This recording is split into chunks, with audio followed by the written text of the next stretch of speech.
இந்த உலகத்துல ஒவ்வொருத்தருக்கும் ஒவ்வொரு ஹீரோவை பிடிக்கும். ஆனா எல்லாருக்குமே அவங்க அப்பா தான் ஹீரோ.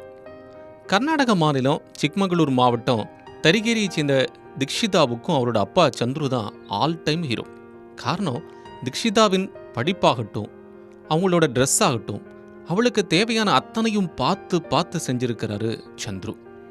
ஒவ்வொரு கட்டத்திலையும் மகளோட வளர்ச்சியை பார்த்து பூரிச்சு போயிருந்த அப்பா சந்துருவுக்கு மகள் தீக்ஷிதாவுக்கு 20 வயசானதும், ஏ அப்பா, என்னுடைய மக பெரிய மனுஷியா வந்துட்டா, இனிமே கல்யாணம் தான் பாக்கின்னு தடபுடலா கல்யாண ஏற்பாடுகளையும் செஞ்சிருக்கிறார். அப்பாவை விட்டு பிரிஞ்சு கணவரோட போறோமேன்னு தீக்ஷிதாவும் கலக்கத்திலேயே இருந்திருக்காங்க. ஜனவரி 20ஆம் தேதி கல்யாணத்துக்கு நாள் குறிச்சு வீடே திருமண சந்தோஷத்துல ரொம்ப சந்தோஷமா இருந்திருக்காங்க. சொந்தம் பந்தம் இப்படி எல்லாமே ஞாயிற்றுக்கிழமை கூடியிருக்க மண்டபத்துல திருமணத்துக்கான வரவேற்பு ஏற்பாடும் நடந்துட்டு இருந்தது. அப்போ மகளோட திருமணம் பதிவு தொடர்பான சான்றிதழ் தயாரிக்கிறதுக்காக சந்துரு தன்னோட நண்பரோட சேர்ந்து ஹுலிதிமுபுராவுக்கு போயிருக்கிறார். சாயங்கால நேரம் ரிசப்ஷன் ஆரம்பிச்சிச்சு. மாப்பிள்ளை வீட்டுக்காரங்களும் மண்டபத்துக்கு வந்துட்டாங்க.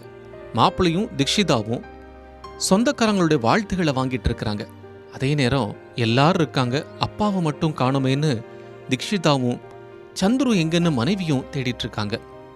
அப்போ நெருங்கின சொந்தக்காரர் ஒருத்தர் மகளோட கல்யாண வேலையெல்லாம் இழுத்து போட்டு செஞ்சதால சந்துருக்கு கொஞ்சம் உடம்பு முடியல, அதனால ஆஸ்பத்திரியில் சேர்த்திருக்கோம், காலையில கல்யாணத்துக்கு வந்துருவாருன்னு தீக்ஷிதாவையும் அவருடைய அம்மாவையும் சமாதானம் செஞ்சிருக்காங்க.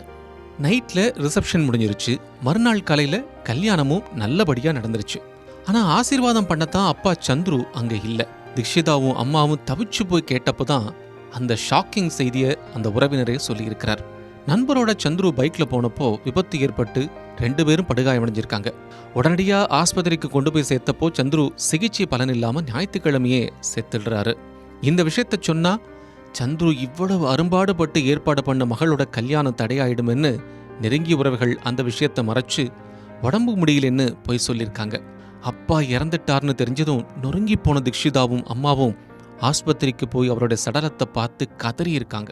மகளோட திருமணத்துக்காக அப்பா இறந்து போனது கூட மறைச்ச இந்த நிகழ்ச்சியான சம்பவம் எல்லார் கண்ணிலையும் கண்ணீரை தான் வரவழைச்சிருக்கு.